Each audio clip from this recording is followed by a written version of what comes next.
நீங்க கேட்ட மாதிரிங்க ஒரு அது மட்டும் கிடையாது. விரய செலவாக இருந்தாலும் கூடயாக, விரய சனியாக இருந்தாலும் கூட குரு குருவை பொறுத்தவரைக்கும் கைவிட மாட்டார். அந்த வகையில பார்க்கும்பொழுது, சனிக்கு ஒரு சிறப்பு என்னன்னு பார்த்தீங்கன்னா, எப்பவுமே குரு மீது ஒரு பணிவும், பக்தியும் மிக்கவன். அந்த வகையில இதுவரை தடைபட்டு போன திருமணமா இருந்தாலும் சரி, தொழில் முயற்சியா இருந்தாலும், படிப்படியாக முன்னேறம் பெறுவதை காண்கலாம். மதில் மேல் பூனையாக என்ன செய்ய போகின்றோம்? எப்படி நம் வாழ்வு அமையப் போகின்றது?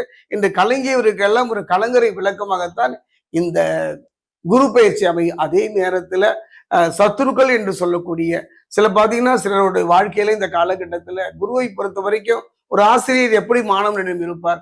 மாணவனுடைய நலன் மட்டுமல்ல, ஒழுக்கத்திலும் அவர் சரியா இருக்கணும் தானே பார்ப்பாரு. அந்த வகையில பார்க்கும் பொழுது சில பெண்களால சில பிரச்சனைகளை சந்திக்கக்கூடிய ஒரு காலகட்டமும் இந்த காலகட்டம்.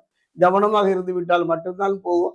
அதே நேரத்துல குரு பகவான் பொறுத்த வரைக்கும் சுககுருவாக இருந்து நாளில் இருக்கின்றாரே என்றெல்லாம் நம்ம அதீத ஆசையின் காரணமாக மனமும் உடலும் தவறான பாதையை நோக்கி செல்லாமல் இருந்து விடுதல் சிறப்பு.